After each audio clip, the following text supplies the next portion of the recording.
pada tahun 2151, Kekaisaran Klingon menerima torpedo foton pertama di dunia. Jika Anda meledakkan torpedo seperti itu di tanah, hampir segala sesuatu pada jarak 11,5 km dari ledakan akan hancur dan permukaan bumi akan berubah menjadi abu.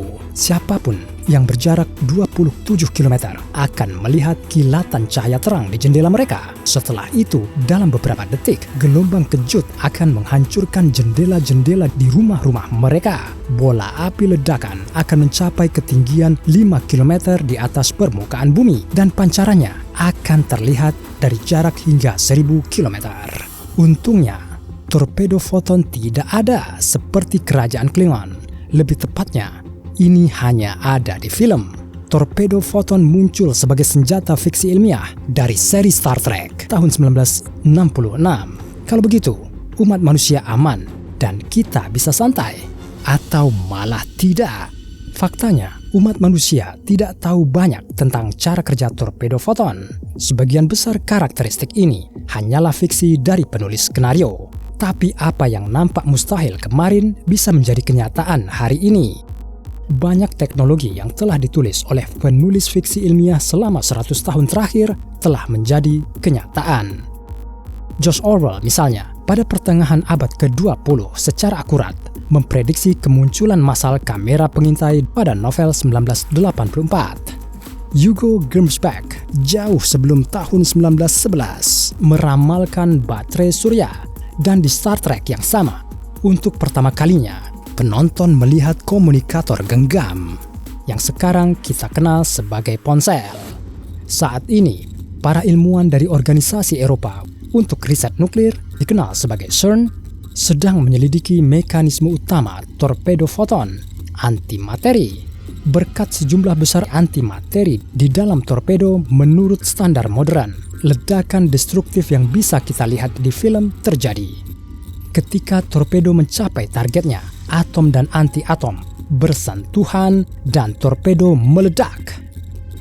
Jika Anda dekat dengan ledakan, Anda akan melihat kilatan cahaya yang sangat terang. Ketika kecerahan kembali normal, Anda akan melihat bahwa pusat ledakan telah berubah menjadi ruang kosong dan segala sesuatu dalam jarak 30 km telah hancur. Ini seperti bom nuklir yang sedang meledak, kan? Ketika sebuah torpedo foton dengan 1,5 kg antimateri meledak, sekitar 50 megaton energi setara TNT dilepaskan. Misalnya, SAR bomba yang dikembangkan di Uni Soviet selama Perang Dingin dan diledakkan di Novaya Zemlya melepaskan sekitar 58 megaton. Itu adalah ledakan paling kuat dalam sejarah umat manusia. Jamur nuklir naik ke ketinggian 67 km hari itu. Pada saat yang sama, SAR bomba memiliki berat 26,5 ton. Itu seperti 7 gajah Afrika dewasa. Untuk meledakkannya, kita harus memodifikasi pesawat militer. Dengan torpedo foton, semuanya menjadi lebih mudah. Beratnya hanya 250 kg, di mana antimateri terdiri dari 1,5 kg. Jika Anda benar-benar ingin, Anda dan seorang teman bisa menjatuhkan torpedo ke halaman dari balkon Anda. Tetapi apakah benar-benar mungkin untuk membangun hulu ledak dengan 1,5 kg antimateri? Pada tahun 2020, para ilmuwan dari CERN mampu sepenuhnya menangkap antimateri untuk pertama kalinya dalam sejarah.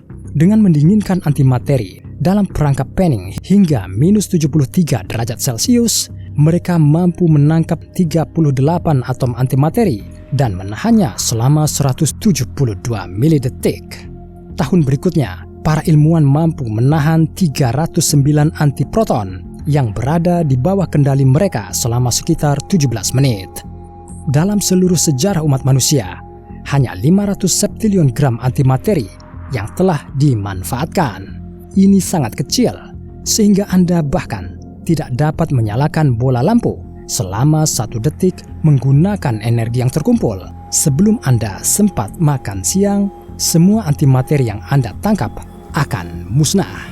Masalah lain adalah bahwa penambangan antimateri menggunakan listrik sebanyak yang dibutuhkan untuk memberi daya pada kotak kecil. Ini menjadikan antimateri sebagai zat paling mahal di bumi. 1 gram antimateri berharga 63 triliun dolar. Sebagai perbandingan, kapitalisasi pasar Apple hanya 1 triliun dolar. Tapi ada juga kabar baiknya jika kita belajar untuk memegang setidaknya 300 atom antimateri setiap tahun. Dalam 9 septilion tahun, kita akan dapat mengumpulkan 1,5 kilogram zat yang didambakan dan memulai perang antar galaksi. Mungkin di abad ini, umat manusia akan menemukan cara untuk memproduksi antimateri dalam jumlah besar. Lagi pula, pada 10 tahun yang lalu, hanya teori yang ada. Dan hari ini, para ilmuwan telah mensintesis atom antimateri asli. Namun, torpedo foton memiliki sesuatu yang lebih dari kekuatan destruktif, kecepatan mendekati cahaya. Apa yang disebut warp drive mempercepat torpedo foton menjadi 225.000 km per detik. Itu 3/4 kecepatan cahaya. Dengan mesin seperti itu, pada kenyataannya tidak perlu mengekstraksi antimateri dalam jumlah besar untuk mendapatkan ledakan. Ini akan cukup untuk meluncurkan batu besar dengan kecepatan ini. Ketika bersentuhan dengan permukaan planet, itu akan menyebabkan bencana. Ingat meteorit yang jatuh di Chelyabinsk pada tahun 2013? Beratnya 1 ton dan diameternya mencapai 20 meter. Ketika meteorit Chelyabinsk memasuki lapisan padat atmosfer bumi, kekuatan ledakannya mencapai 500 kiloton. Ini hanya 120 dari kekuatan ledakan SAR bomba. Tetapi di sini ada triknya. Benda besar tidak dapat bergerak dengan kecepatan cahaya. Untuk melakukan ini, Anda harus memiliki massa nol. Foton, partikel dasar cahaya, memiliki sifat ini. Bayangkan kalau tubuh Anda seluruhnya terdiri dari foton. Kemudian Anda bisa bergerak dengan kecepatan cahaya, tapi ini akan memiliki kekurangannya. Misalnya, jika Anda memiliki massa nol, yang dapat Anda lakukan untuk menyenangkan diri adalah terus bergerak dengan kecepatan cahaya. Pada kecepatan ini, hanya perlu 1 detik bagi Anda untuk melihat miliaran tahun berlalu di bumi. Tetapi, karena Anda akan terus bergerak dengan kecepatan cahaya, konsep waktu akan tidak ada lagi bagi Anda. Anda akan dapat melakukan perjalanan jarak tak terbatas di ruang angkasa sebelum Anda memulai momen apapun. Tapi ternyata ada satu masalah, tidak mungkin membangun pesawat ruang angkasa dengan massa nol. Tapi ada solusi, kita bisa membengkokkan ruang waktu itu sendiri di sekitar pesawat ruang angkasa sehingga bisa bergerak lebih cepat dari kecepatan cahaya. Bagaimana mungkin? Bayangkan selembar kertas dengan 2 titik digambar di bagian yang berbeda. Dalam dunia linier, Anda perlu menempuh jarak tertentu untuk pergi dari titik A ke titik B. Tetapi, jika Anda melipat selembar kertas sehingga kedua titik bersentuhan, Anda bisa langsung berpindah dari titik A ke titik B.